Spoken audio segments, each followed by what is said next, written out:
Feminism is the practice of advocating for women's rights towards equality of sexes.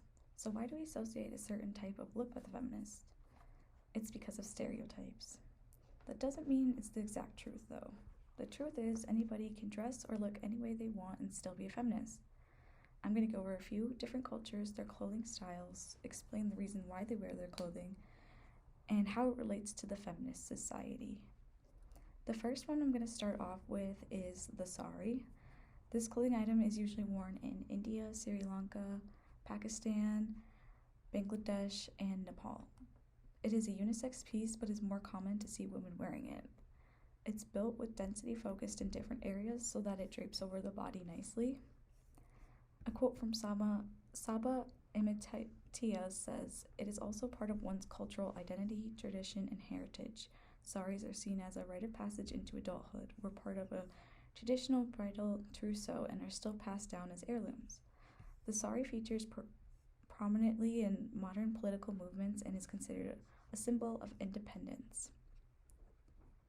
The kimono is a long robe-like clothing item that is worn at important occasions. It shows politeness and good manners in Japan, but they also have ones that are more casual and can be worn daily. The main places you would wear a kimono are tea ceremonies, funerals, weddings, and summer festivals. While Western culture is utilitarian-based, Japanese culture prizes love and admires beauty. The Japanese embrace their history, and when they put it on, it's an experience no Westerner could understand. The huipil is the next one. It is worn by indigenous women of Central America or Mexico. It is a loose-fitting tunic made with pieces of woven fabric, traditionally worn with a blue morga. This style is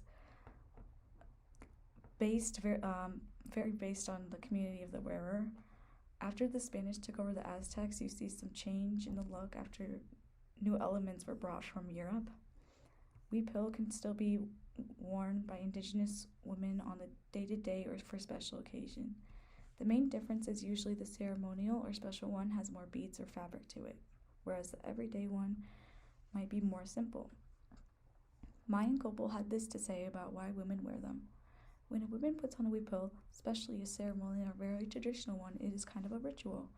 She becomes the center of a symbolic world as her head passes through the neck opening. With her arms, she forms a cross and is surrounded by myth as between heaven and the underworld. The hijab is a veiling headscarf worn by Muslim women.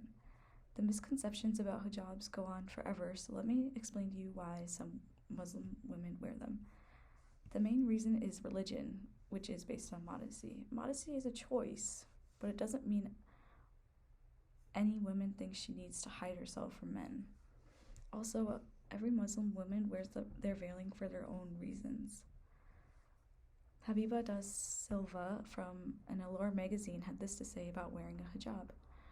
Some people assume that a woman in a hijab is chained to her home, probably slaving after her husband, but they don't realize that we are businesswomen, we are surgeons, mathematicians, mayors. We are powerful, and the hijab doesn't deter us from reaching our goals and dreams. From a Western point of view, you might be thinking, why do these women from other cultures put on more clothes to show their stance on feminism when we associate it with feminism with wearing less clothes? Well, they're just standing up to the distraction that males associate with female bodies in the workplace. They are saying to men, look at what I can do as a person, not look at what I can, or not what a girl is capable of. A lot of Westerners associate more clothing as letting men take the power by having to wear more to not distract them, or they don't want their sisters or wives to show their body. These assumptions are false. Although there are definitely women who are forced into that idea by some men, the ones that choose to wear what they wear is because of tradition, history, and wearing what they want to wear as strong women. To conclude, I just want to say that anyone can wear whatever they would like to be a feminist. There are no rules when it comes to celebrating yourself.